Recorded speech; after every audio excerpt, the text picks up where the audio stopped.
Hi అండి, సింపుల్గా పరమాన్నాన్ని కుక్కర్లో చాలా ఈజీగా ఎలా ప్రిపేర్ చేసుకోవాలనేది చూద్దాము. మనం ఫెస్టివల్స్ అప్పుడు కానీ ఏదైనా వ్రతం చేసుకున్నప్పుడు కానీ మనం ఎక్కువ ప్రసాదాలు ప్రిపేర్ చేసుకుంటాం కదా. అలాంటి టైంలో మనకి తక్కువ టైంలో పరమాన్నం ఈజీగా ప్రిపేర్ చేసుకోవాలనుకుంటే ఇలా కుక్కర్లో ప్రిపేర్ చేసుకోవచ్చండి.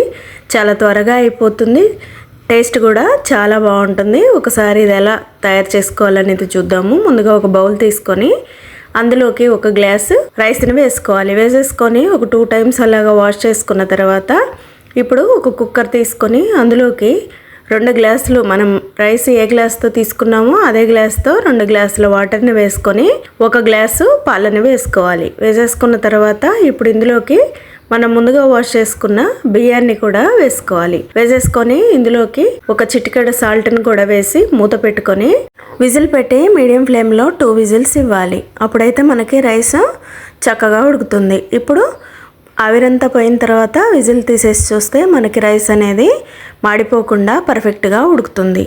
ఇప్పుడు మనం స్పూన్తో మెత్తగా కావాలి అనుకుంటే స్పూన్తో ఒకసారి బాగా మ్యాష్ చేసుకుంటూ కలుపుకోవాలి. లేదు అనుకుంటే రైస్ లాగే ఉండాలి అనుకుంటే అలాగే ఉంచేసుకోవచ్చు. ఇప్పుడు ఇలా కలుపుకున్న తర్వాత ఇంకొక 2 గ్లాసెస్ పాలని వేసుకోవాలి. అప్పుడైతే పరమాన్నం ఇంకొంచెం కమ్మగా తయారవుతుంది. ఇప్పుడు పాలను వేసుకొని బాగా కలుపుకున్న తర్వాత ఇప్పుడు మనం ఏ గ్లాస్తో అయితే రైస్ని తీసుకున్నామో ఆ గ్లాస్ నిండుగా బెల్లంని ఇలా తురిమి వేసేసుకొని పైనంతా కూడా పరుచుకోవాలి. మనం డైరెక్ట్గా కలపొద్దండి, పాలు అనేవి విరిగిపోతాయి. ఇలా వేసేసి ఒక 10 మినిట్స్ రెస్ట్ ఇవ్వాలి. ఈ లోపల స్టవ్ మీద ప్యాన్ పెట్టుకొని అందులోకి 2 టేబుల్ స్పూన్ల నెయ్యిని వేసుకోవాలి. ఇప్పుడు నెయ్యి వేడెక్కగానే 2 టేబుల్ స్పూన్ల ఎండు కొబ్బరి, 1 టేబుల్ స్పూన్ కాజు వేసేసి మంచిగా లో ఫ్లేమ్లో గోల్డెన్ బ్రౌన్ కలర్ వచ్చే వరకు ఫ్రై చేసుకోవాలి.